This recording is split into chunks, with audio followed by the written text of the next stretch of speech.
Assalamualaikum warahmatullahi wabarakatuh. Bismillahirrahmanirrahim.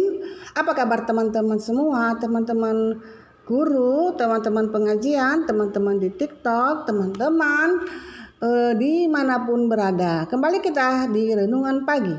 Topik kali ini masih tentang kesehatan. Subtopik penyebab batuk pilek. Batuk pilek disebabkan oleh bibit penyakit paling kecil. Namanya virus, ditandai dengan demam mendadak, bersin-bersin, dan nyeri di sendi.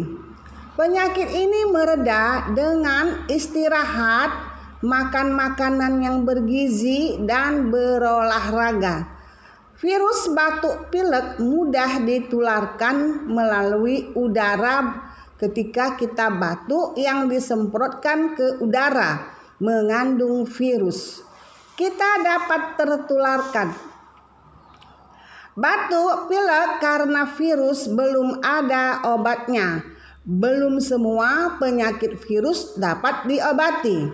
Yang diberikan dokter hanya obat pereda dan obat gejalanya. Batuknya jadi ringan, pileknya mengering. Jadi yang penting meningkatkan kekuatan badan. Jenis sop cocok untuk batuk pilek. Kemudian minum rempah-rempah yang menghangatkan badan.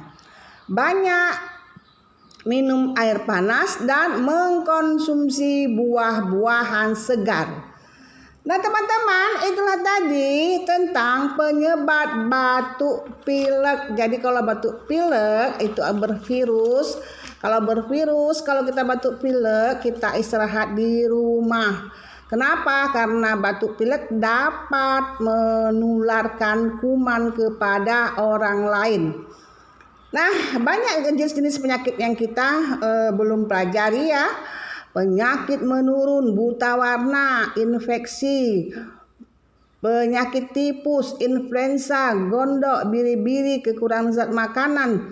Kemudian penyakit yang paling bahaya traumatik ya. Traumatik ini adalah penyakit jiwa.